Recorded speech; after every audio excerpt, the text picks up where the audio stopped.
Originally, we were going to have Barbara Rhodes, Zen Master Sung Young, give our talk today. She is sitting up at Kolche, but she's hurt herself. She's got a back problem, so she won't be able to join us today. Also sitting up there is Matt Keeler, JDPSN. Matt has been practicing Zen meditation for, according to the quick update here, about 35 years-ish. And has lived in Chogi International Zen Center in New York for many years. He received inka from Zen Master Wu Kwang at the Providence Zen Center in 2017. Matt has extensive retreat experience, including 2 3-month winter colches and a 90-day solar retreat in Blue Hill, Maine. In addition to being the director of the family program at Reading Meditation Center in Reading, Connecticut, Matt is a certified high school math teacher. Previously, he was a professional musician. Matt lives in Ridgefield, Connecticut, where he is a single father, and he has a now 21-year-old son. I'm reading an 8-year-old profile here? Yes. Yeah, trying to fill in the blanks as we go. Yeah, and let's see. Of course, now I've lost the other profile here somewhere. Forgive me. It's here somewhere. I thought it was. Matt, I lost you. Not Matt, Mark. Hold on a second, everybody. Here we go. But enough about me, yeah. All right, and answering questions today is Mark Van Noppen. Mark had a happy childhood growing up outside New York in the Blue Ridge Mountains in North Carolina. He came to Providence in 1977 to attend Brown University, where he studied photography and anthropology. He started practicing with the Providence Zen Center in 1977. After 3 or 4 years of formal practice, including short retreats and a 3-week stay at PZC, he drifted away, distracted by what he thought was the best way to get his adult life together. Mark has worked as a real estate developer in Providence for almost 40 years, rehabilitating historical properties in an effort to bring the city back to life. He married college sweetheart Julie Ikai in 1984, and they had 3 children together. Mark returned to formal practice in 2017. He is a Dharma teacher in training and helped start Providence's West Side Zen Group, an affiliate of PZC, in late 2019. So thank you both for appearing. Thank you. Well, thank you all for coming, for joining me in this beautiful room today. I pulled up yesterday I'm actually sitting Kilche for a week, the last week of Kilche, and I pulled up yesterday and got out of the car, and the air was really sweet from the rain the night before, and it was really green, and I was just like, I have a very hectic job, and I was just like, I'm so lucky to be able to go up to walk up to the monastery and sit in that beautiful room in this gorgeous forest for a week and not have to really make any decisions and not have to worry about what was happening anywhere else. And so a couple hours later, staring at the floor, I'm looking at it going, I'm going to be doing this for a week? And I'm sure that thought will arise many times in the rest of the week. The days will dwindle down, but I'll be aware of them dwindling down. Anyway, so you might wonder, why are you doing this? Why would you go sit for a week in silence? And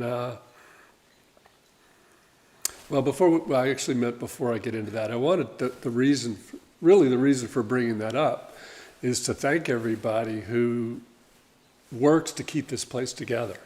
And many of you are in the room, some of you aren't, but it's a remarkable place. And we have this centuries-old tradition that has been brought here, that we're recreating together, that our teachers are recreating, and we're sort of following into that to continue it, because let me just say it's super valuable.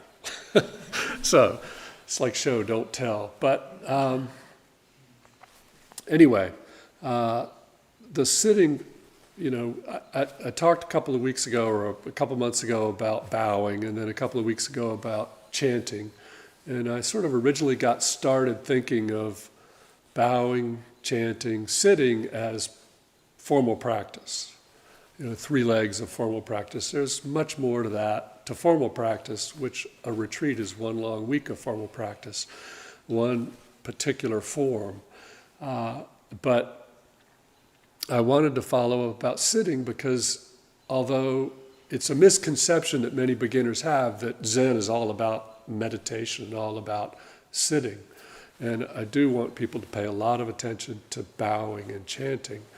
Sitting is really, it's really necessary, and it's sort of the bone, and that's, it's where the rubber really hits the road. It's where when you sit for an extended period of time, you really see everything that's in your way. All the sort of things that you have in your head and in your body that are getting between you and just this. So it's remarkably important to find a way to sit quietly. And I recommend starting with 5 minutes every morning. Just start with 5 minutes, and it'll make a little difference. And then add to it, and it'll make a bigger difference. And then as you really dig into it, it's like the analogy, you're walking through a forest, you're walking through the mist, and you don't realize it, but one day you wake up and you're wet. It just sort of happens. So the whole practice is like that. The ethical backdrop, the sort of the precepts, the sort of moment, keeping your mind moment to moment. But sitting is where it really gets supercharged when you're practicing. So I don't want to have people reduce the practice to sitting. That's a big mistake. And in our school, some would say we focus too much on pure sitting to the detriment of our bodies. But sitting is incredibly important. So how do we do that? There's lots of different ways, and I think all of you probably have heard some or most of them. What's most important is that you find something that's working for you, and that's both length of time, setting, where are you sitting, how are you sitting, who are you sitting with, are you sitting alone? I sit 4 mornings a week with Nancy Hedgepeth online. We chant for half an hour, and then we sit for an hour.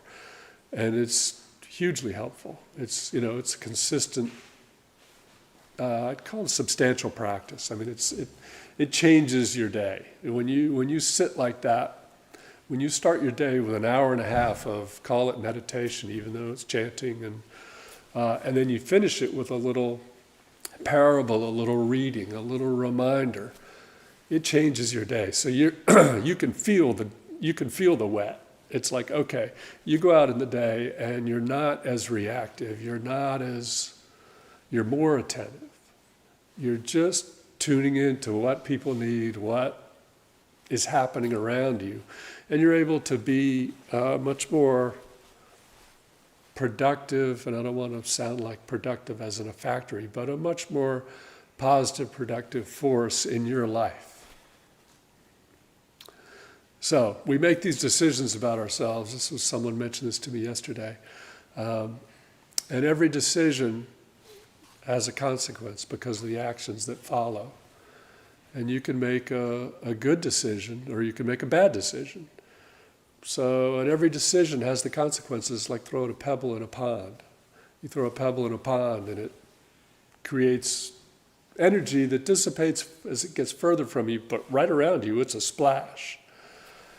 And it can either be a good decision or a bad decision. So, I guess it's short, I'll be short, but I guess I'll close by saying, make a good decision and really try and sit, really try and focus on the practice. So, thank you.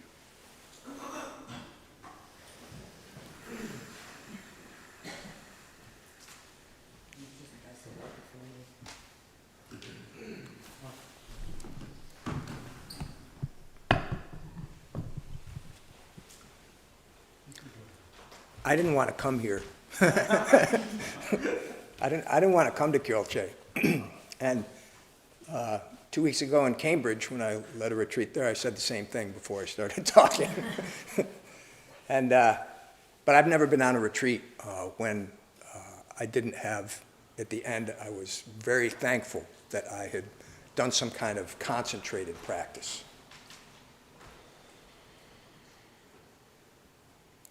And it just kind of miraculously worked out this time that, I came and Bobby was sick. So, and like Mark was saying, people are really practicing here, like on a regular basis. People have really made it a big part of their life. And when that happens, you're part of this community, and you can just like slide right into Kyolche, and you can just pick up right in the moment with what your correct situation is and what your job is. I think your bio said that you had studied anthropology, and that's really fascinating to me, like how people have lived in the past, in the recent past, in the distant past.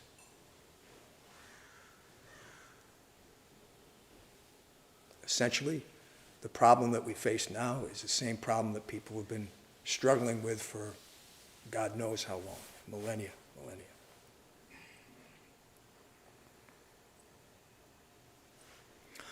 I'm a metaphor. I'm a metaphor for this.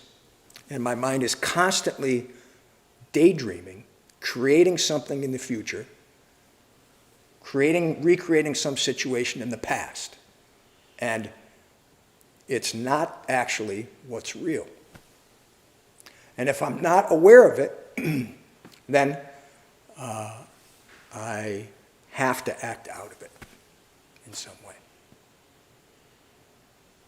And that's really good news if you're somebody that has a really clean slate. And one time I asked Bobby, I said, why don't we tell people, if you sit and you start to become familiar with yourself, eventually, your mind opens up, what we call your eighth consciousness, and you start to see at much deeper level all of this stuff that your mind is holding on to and has created. I said, how come we don't tell people that? She said, well, yeah, some people have a really clean slate. And I was just like, oh. Because I don't. So I need to practice a lot. So that's why I came to Kyolche.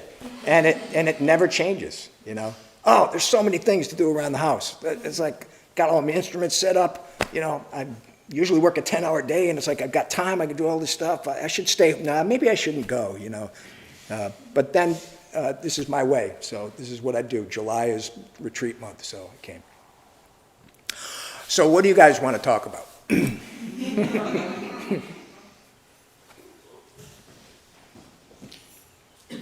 And I must say, in the old days, some of the teachers you'd ask them a question, they'd be like, oh yeah, just put it all down, and they'd say, only go straight, don't know. And after hearing that like 100 times, like it starts to turn into poison. So, I didn't ask all the questions I wanted to ask, but it's like whatever question you have, like everybody else has the same question, So please ask anything. Hey, Matt. Hey. Can you talk to us a little bit about chanting and Kidos? Yeah. I have this connection to music. The reason I'm here is because I was, if you're a jazz musician, it's really difficult music to play. So you have to practice it all the time, whether you actually have you're getting paid to do it or not. So I was at my friend's house out in Newton, Massachusetts, and all of a sudden, I could hear the music like I was outside my body for just a split second. But I was astounded, like how clearly I could actually hear while you're doing something. So if you've ever recorded yourself and you listen back, you're like, wow, that's not me. You're never, when you're making the sound, like you don't hear exactly what it is. But for a split second I could. And just intuitively I was like, wow, meditation, should be able to help with that. Yeah. So,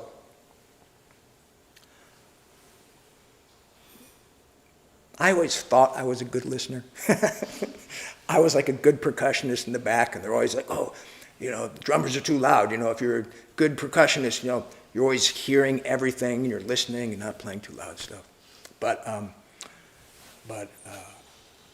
it's a whole nother thing to really listen to what's going on in yourself and to listen to the sounds that you make and the words that you make.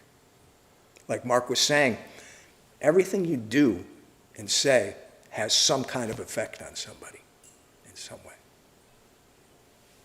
So chanting is just another way of perceiving one of your senses.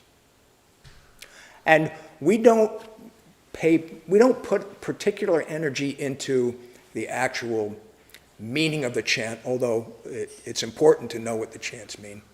We're really talking about just hearing the sound just as it is.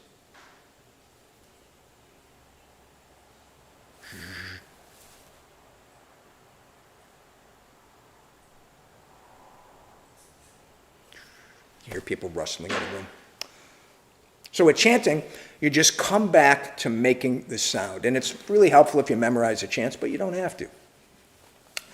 And you're making the sound, and as best as possible, you're hearing the sound that you're making with the sounds that other people are making. And you use that sound to cut your thinking. So it's just like you're sitting, or you're bowing, or you're washing the dishes, or having an argument with your boss, or whatever it is. You're just really waking up to really hearing what's going on.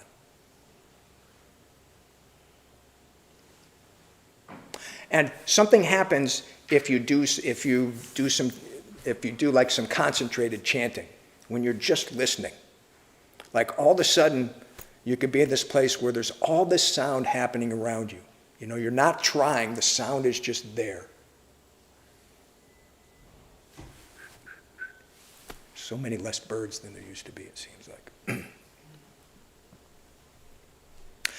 Zen Master Sangsan had to be cajoled by his students to put more sitting in the practice, because he had done a lot of chanting.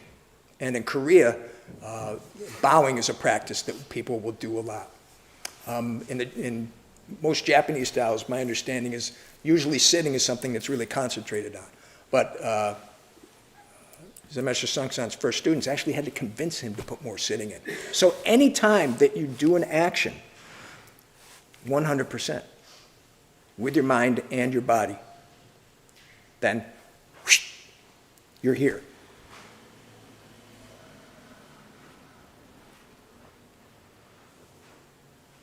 And you can use sound as a kongan, as an inquiry, as a point of inquiry. The first koan I got was, what are these sounds and who is listening? And it's one of those kongans that you'll find the answer to, and you'll be able to answer to it any time. And then, actually, it's always this open question,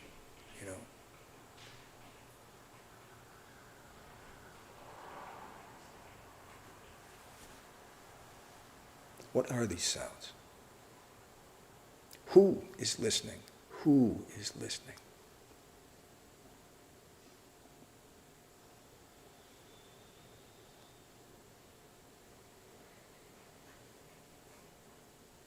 Something else.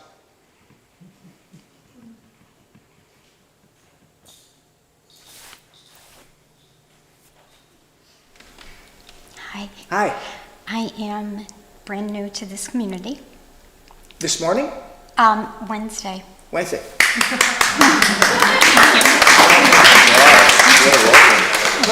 Just walking in the door means you were a Zen master in your past life. And I have to say, as soon as I pulled in, it was like the whole world disappeared, and all I could hear were the birds, and everyone was so welcoming. Mm-hmm. But I wanted to know, being new to this community, what would be your suggestions to solidify all the teachings and this way of life into my daily practice? I can't really answer that for you. I don't know. I don't know how you will do it. Okay. Yeah. But it's individualized. as Mark was talking about, as best as possible, try to have some kind of regular practice. Whatever it is works for you. You know, some people really make yoga their daily practice. You know, try to have some kind of daily practice and make it easy for yourself to do it. You know, whatever that means. And that's really important. I don't know if you ever read Atomic Habits by James Clear, but it's about if you really want to get some habit into your life, one of the first things is first you identify with what it is that you're trying to do. And I never, ever thought Zen Master Sung was ever trying to tell me what I should think, except for one thing. You know, he said, you should paint this picture of yourself as a bodhisattva. And he always talked about what your direction is. You know, this direction, this clear direction. We say our direction is clear, and as much as possible, we're trying to help everybody in this world. We're trying to help everybody wake up. So maybe you like sitting, maybe you like chanting, you know, maybe bowing if you can physically. I like bowing a lot. That's the practice that I really connect with. And that sticks with me throughout the day, more so than other things. So I do that. But I'm getting up there a little bit, so I have to spend days doing yoga and stuff too. Otherwise, my body doesn't function. But for you, you know, what practices do you connect with? I'm asking you, which, is it sitting or chanting or? I always say sitting. Yeah.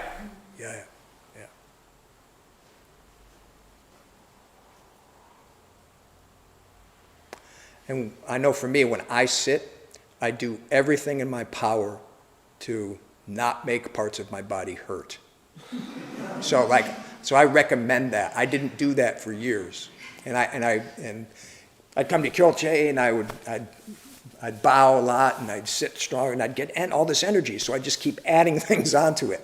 Oh, I'm going to try full lotus position, you know. And all I did was I gave myself a Baker's cyst in the back of my knee, you know. So it's like, and I've heard one of the best kept secrets is that some of the roshis in Japan, you know, actually have sciatica because there's a thing about you're supposed to sit in a certain posture, right? So you don't have to do that. You know, you can sit in a chair, stack the cushions up. I've seen people it's like they're in a cockpit or something with all the things they have like set up in order to sit, you know. There's at least 2 or 3 people like sitting in a chair at Kyolche, and we always have this escape hatch. If for some reason, you know, you can't sit still, maybe it's a mental reason, you can always do we call this hop chung, prayer position, do a little bow and you can stand behind your cushion until you're ready to sit down, and then you can bow again and sit down. And I was on a retreat once where he was young too, but he just, he stood the whole time, almost literally, you know. So don't do anything to hurt your body. Make it easy for yourself to do something regular. Yeah.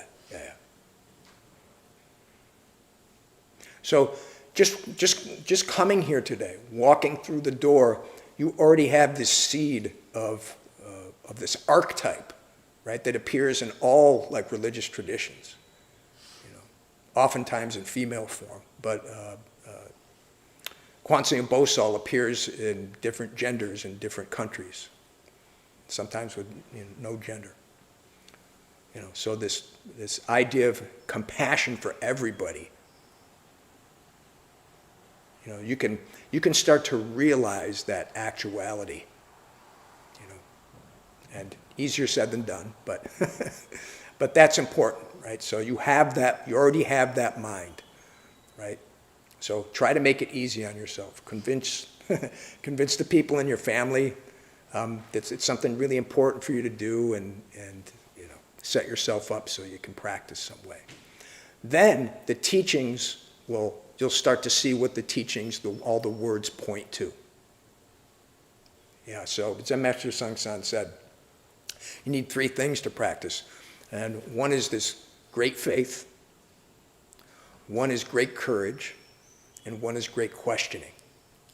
So one of the things that I've always greatly appreciated about Buddhism is the faith is not geared towards something that you can't possibly know whether it's true or not. It's faith that already, in some very real way, you're connected with everything and everyone on the planet. And when you sit, you'll have that experience. And when you have that experience, all of a sudden, oh, you know, the teachings start to make more sense, right? And they come together for you. But it all comes for your experience. Zen is very much, it's your experience. Yeah. So you need great courage, you know, to look inside, because it can be very scary, actually. And if you experience this don't know mind, that's even scarier.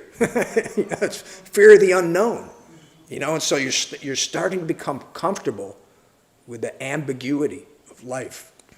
You're starting to become comfortable with actually, you have no idea what's going to happen in 5 minutes from now. You just don't know. You really don't.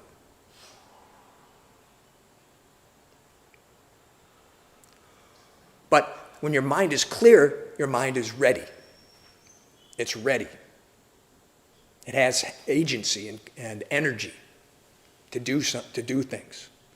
And your body has its own intelligence, right? So your intuition starts to appear.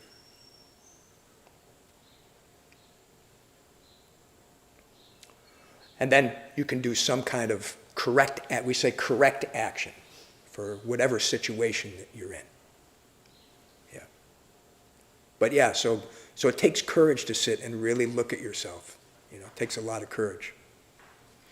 Sometimes I hear people talk about spiritual bypassing. And I'm always spiritually bypassing.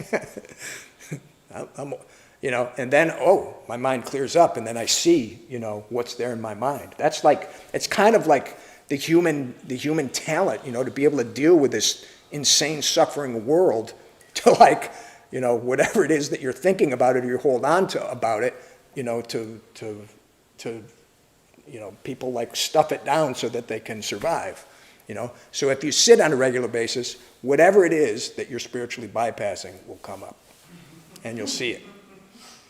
And you'll see it, you know. And that doesn't mean that you won't do that some more, but you'll have this experience of really seeing what is going on in your mind. What is it? What is, what is the self?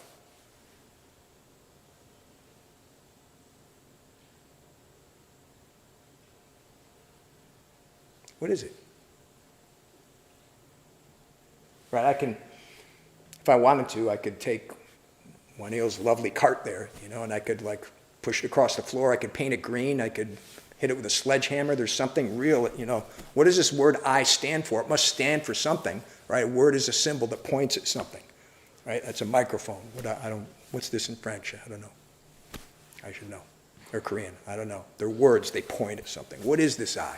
So this inquiry is very important. That's Zen practice, this inquiry. What is the self? All day long I have these ideas about myself. Even though theoretically, intellectually, you know, I know that there isn't some entity that all this stuff revolves around. It's just this constant vortex of ideas and thoughts and things I've held on to, daydreams that just keep coming up and going around and around. And once you start to become aware of the whole thing and see it, it turns the volume down. And when the volume is turned down, all of a sudden I can see, right? I can see. So inquiry is very important. You can use this inquiry no matter what you're doing, right? So find yourself doing something, grounded in your body doing something. What is the self? What is it?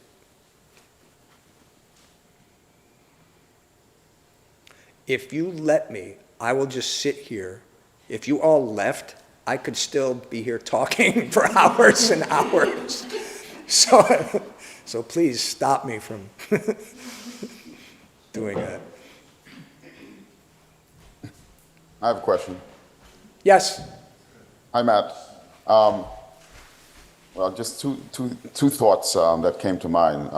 The first is to turn your question into another question that I've always it's just, I don't know, occupied my thinking mind is, why are there so many cells? There are billions of cells, and now maybe billions of planets out there. So yeah, I'm just throwing that question back. It's a real question, and sometimes my mind just goes around with that. Why are there so many cells? So if people don't know Dr. Alexander, he's a physics professor at Brown. So his job is to think about all of these issues of how this world works. So the question is, why are there so many cells? Billions of cells, yeah. This is a question that was asked by the inventor of quantum physics, Erwin Schrödinger. He said, why there were so many cells? He died with that question. You tell me. I don't have a PhD in anything. I really don't. I mean, he speculated that's because there's one cell. He speculates that there's actually just one cell? One cell, yeah. That was his speculation.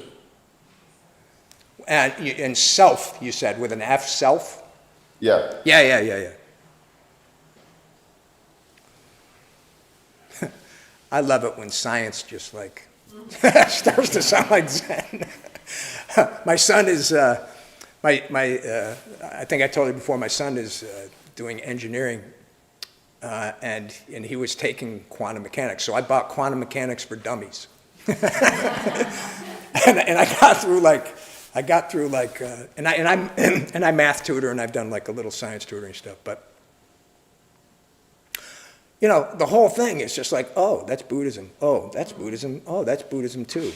Things, everything is intimately connected and constantly changing. I'm pretty sure I read in one of your articles about how everything here is moving, but it's moving so fast, you can't, you can't perceive it. Did I quote you correctly on that?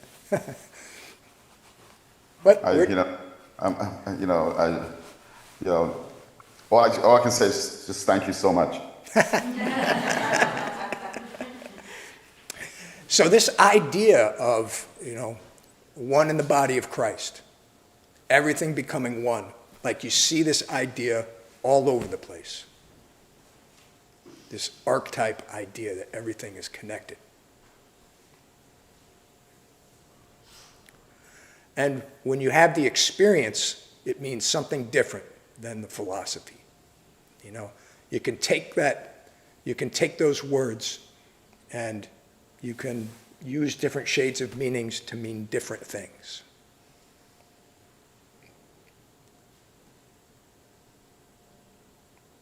But the experience, this oneness, this one self, is very important.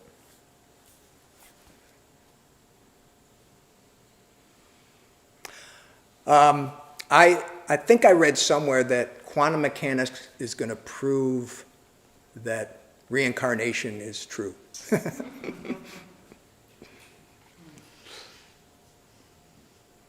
Dr. Alexander doesn't have anything to say about that. It's crazy that the human mind was able to come up with it. That's insane. Well, that using your logical mind, it frustrates people because, I'm not really a scientist, but the assumption is that your experience has value. And so if you can measure things and repeat certain experiments, then in a social setting, you and other people who are really good at this type of thinking can come to conclusions about how the way things really are. And so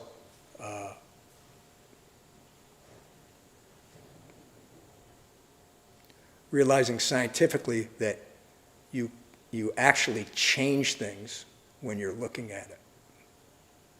When you look at something, you're a part of that system. You can't really look at something objectively. 100%.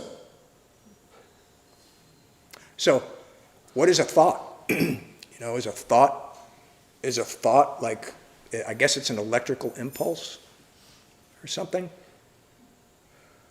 And, okay, I'm bloviating here, so tell me if I'm saying something wrong. But if a thought is an electrical impulse, that means you can't actually know its electrons moving. And so you can't actually know its momentum, and you can't know its position at the same time. It's there, and then it's gone. So when you look at yourself, you look at all your thinking, you know, human beings hold on. This is the human problem. You hold on to all this thinking. You hold on to these experiences. You hold on to all these mind states. And it's just electrical impulses of things. And so when you actually see what's there, it falls away. Yeah. That's high-level quantum mechanics. I need a job.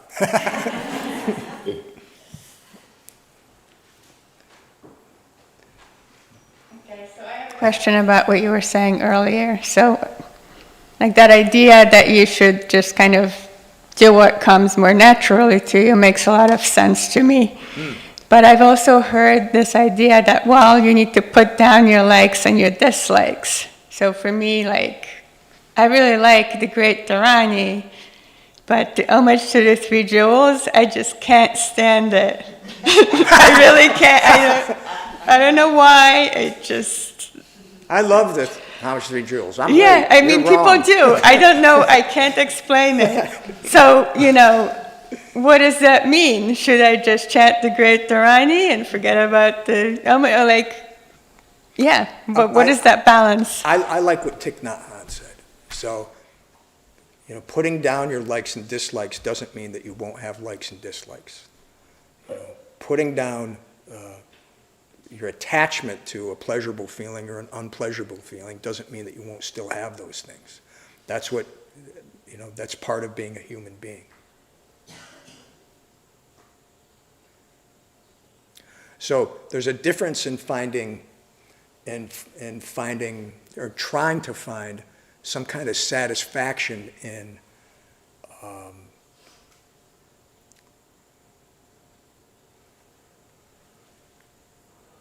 the next meal that I'm going to eat, or in, you know, being able to run 10 miles, or having a certain amount of money or something like that, and just finding joy in your spiritual life, right? So if you find joy in doing the Great Dharani, then I encourage you to do it 24 hours a day.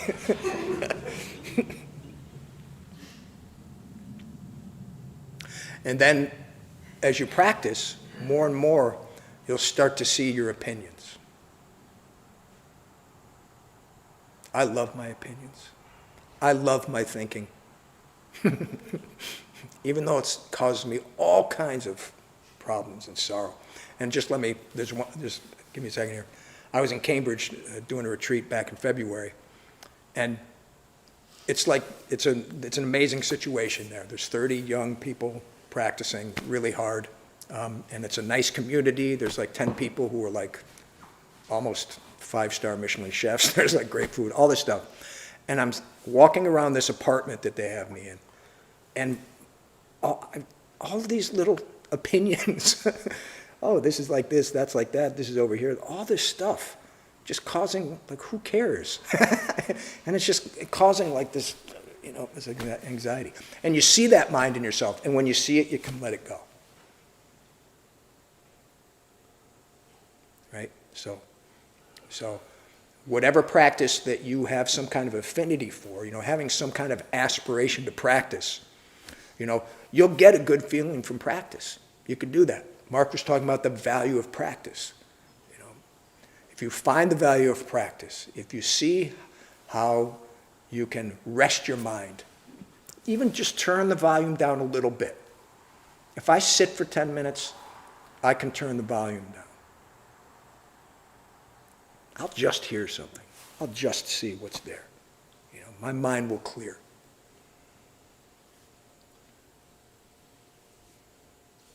And so There's nothing wrong with finding joy in that and pleasure in that.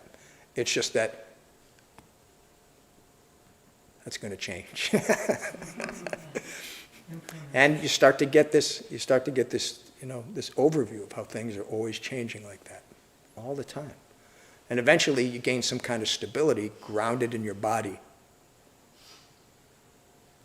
And some kind of deeper peace and stability will appear. Equanimity. Yeah.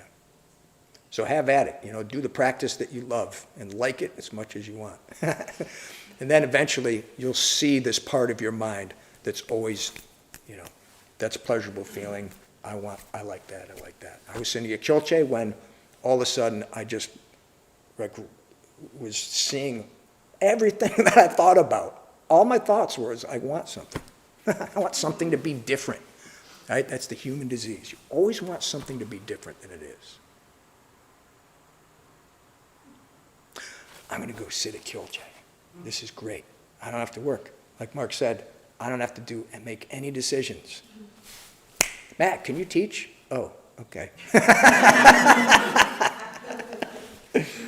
Yeah. I'm sorry, you had a question? Yeah.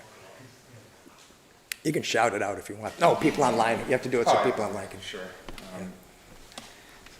Okay, so something sort of clicked for me a little bit when you were talking about quantum mechanics and the relative angular momentum of electrons and kind of the uncertainty, really, of positioning and speed. Yeah. And with thoughts. And I'm not super versed on quantum mechanics. I've done some reading about it a long time ago, but I think that's sort of the foundation of it was what they call the quantum uncertainty principle.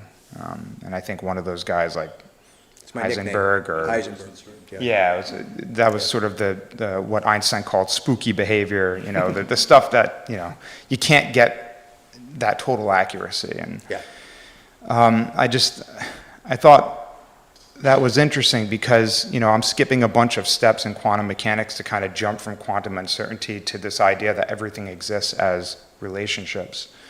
Nothing sort of can be understood isolated from the whole system of which it is a part of. And when you were talking about that with thoughts and looking at something and how it changes with the relationship between the observer and the observed and your perception of it changing the nature being the key word of reality, I thought of a quote I had read recently. I've been studying European Stoicism. I find it really interesting. Particularly Marcus Aurelius was talking about this idea of rational animals, what he calls people, really exist ultimately for one another. And exist for one another? Rational animals exist basically to help one another, to complement one another, and that he says to endure human ignorance is justice. And I guess in my mind, I know I'm skipping some. I'm taking these long, passages and kind of condensing them down. But he basically says, when you were talking about correct action and right action, he says that it's action that's always respective of the whole. If an action is beneficial ultimately to the whole, then it's a natural, correct action. So I was thinking about thoughts and how they can only be understood as relationships and how nature can only be understood as a system of relationships. Then ultimately what would be to act in accordance with nature is to act in accordance with the whole and your actions. And right? So if you could condense that down into your question, what would your question be? It's just something that kind of clicked for me. It's not so much a question. I don't know. It's something I hadn't been able to put together, and then it just kind of hit me in that moment. But I don't know. You said it's ultimately your opinion of what's happening, and I think in a sense, right? Like if I think you misquoted me, but I forget what I said. I guess. So watch this. Like. This is how we talk about your primary point. Yeah. right? Your substance and my substance, right, is exactly the same. And you can have that experience when you're sitting. There's just the action and just the sound, just the hit, and then it's gone. We talk about your primary point this way because I don't want to make some kind of mistake about that my thinking is correct and your thinking is not correct, or your thinking is correct and my thinking is not correct. We're talking about something, this part of your mind that's before thinking. Your before thinking mind is your substance. We say your primary point, right? So that's how we talk about it, right? So just to sit with that as a place of inquiry, is something that you could really delve into. What does that mean? What is the primary point? Primary point. I went into an interview with Zen Master Sung-san, and I didn't know what to ask him, so I just said, what is Zen? It was 4:30 in the morning. I'd never been up that early in my entire life. He said, Zen is your primary point. Then he had this little Weebles doll. He'd knock it. Fall down, get back up. Fall down, get back up. Then he jammed his stick right here. He said, you must attain your center. And he was really hitting me. He was like literally, I was like losing my balance. He said, do you move in here? Do you live here? I said, no, you should move in here. Ring, ring, ring, ring, ring. It took like 10 seconds for this interview, right? It was over like that, and he was like this archetype of the martial arts grandfather. He'd walk down the street with people, and people would try to bust him and be like, are you a karate man? And he'd be like, yes! Because that's how people would see him. He had that image, right? So I'm there at this retreat, and Kwan was there, Kwan Hangsonim was there. I think Kwan Hangsonim was still a layperson, but he shaved his head. Oh, there's 100 people there. Kwan go in for an interview. Hut! Hut! I'm like, oh, this is great. This is like Kwai Chang Kang or Bruce Lee or something. It's really cool. So then you go in and you have like, this, you're meeting like the great master, It's over like that, You're like, what's my center? Like, what, wow, what's my center? So like, I sat with that for a couple months, and then I understood what my center was. Even though I'd actually experienced it before as a musician, I'd experienced it briefly. I didn't know what he was talking about, but then it kicked in from this inquiry, right? So it's so much fun to talk about all this philosophy, all the science and all these things are like coming together. It's so much fun. It's great entertainment. But ultimately, right, all your thinking, all your suffering comes from your thinking and from wanting things to be different than they are. So, right, we emphasize this point. That was his teaching. What is it? Right?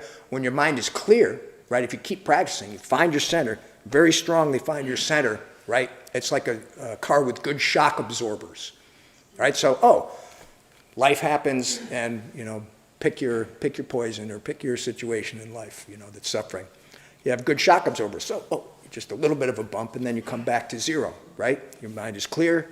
You have energy, and you can go out and do the things you see you need to do in this world. But if your center isn't strong, then, you're like all over the place, all the time, You get angry at something, maybe you're angry the next day, maybe you're angry for a week, maybe you're angry for years about something, right? So finding your primary point, finding your center is very, very, very important, especially nowadays.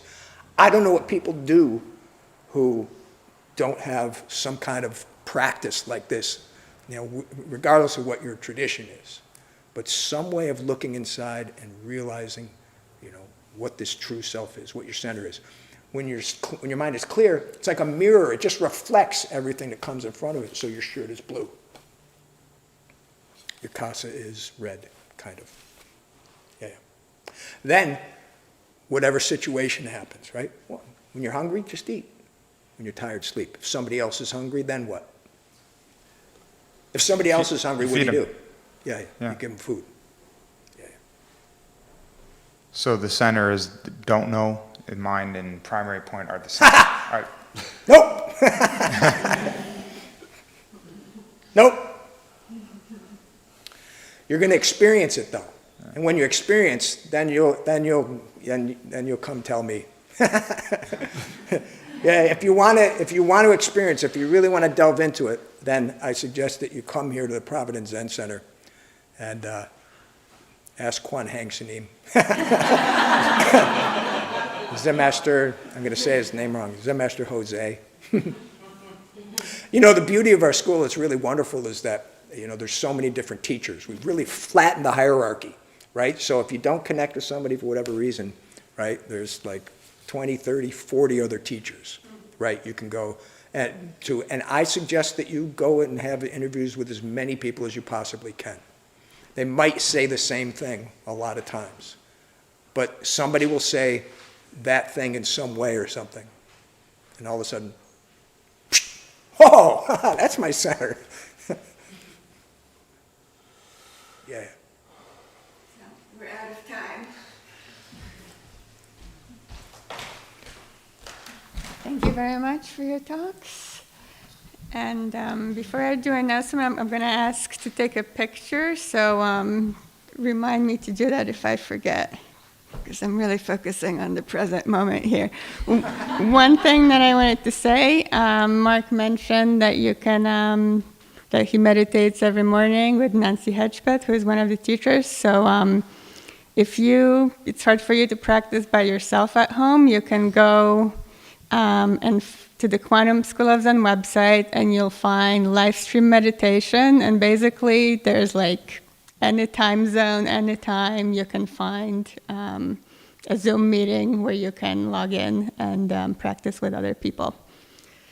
And then as far as what we have going on here, today we have art club starting at noon. There also will be pizza. You don't need to have a project to work on. You can just stop by, and Dime will be there, and she'll get you doing some kind of art. Please follow our Facebook page. We lost our old Facebook page, but we now have a new one, and we would appreciate it if we could get more followers, because that ends up kind of snowballing. Let's see. The other big thing is Founders Day and ZenFest that is coming up this weekend. And actually, Friday night, there's going to be a sing-along with Matt Keeler. And there will be some instruments provided, so you can come and try your hand at conga or bongo or bass or guitar. And yeah, so please come, and it's a lot of fun. There's no pressure. You can just hang out, or you can sing and play. Yeah, I went the last time, and it was pretty awesome. We'll also have on Saturday and Sunday, we'll have morning ceremonies, and then afternoon Saturday, there's going to be ZenFest, where lots of people will be performing or reading poetry. We'll have some art on the walls by people from our Sangha. It's going to be tons of fun. And then lastly, on Saturday night, we will have conscious dance, which sounds really maybe intimidating for some of you, but again, I went last time and it was amazing. What else? Our August retreat, YMJJ, is actually canceled, but we have another one in September that we already have a bunch of people signed up for. You can do one or both days, and you can do that if you're completely new to the practice as well. Last but not least, if you have been coming for a while, consider signing up to be a member. You get 10% off gift at the gift shop. You get 20% off retreats. And you can actually, if you're a member of PZC, you can do a guest stay every month for free. Just stay overnight, join practice. We will have refreshments in the lounge, and the gift shop will be open, and we have a new book in stock. Well, the book is not entirely new, but it's new in the gift shop. It's Jason Quinn, JDPSN's book. Carol, do you know what the name of it is? No Nonsense Zen for Beginners. No nonsense Zen for beginners. So that's something for those of you who are relatively new to the practice. So thank you very much. And wait, okay, so let's have Chang. A little something about the conscious dance. Go ahead. Right, so conscious dancing, like you can come and fall asleep, you can do yoga, you can do qigong, you can go in the corner, you can go crazy moving around, you can make it date night, you know, if you want to bring your significant other. The only requirement is just that you try to pay attention to your mind while you move your body any way that you want to, right? So it's really open, it's another way to meditate, and I highly recommend it. So I hope people have enough energy to do that at the end of the day. And if you want, you know, you could bring a friend if they're not quantum people. That's okay. Whoever, yeah. So. Okay, last thing. If you don't mind being in a picture, please come and sit in the front. So, because people sit in the back and then it looks like people are, like it's empty, but it's actually really crowded. So, please. While they move, I've got a question for you. I thought Sunim said there was Sunday practice, but this is good.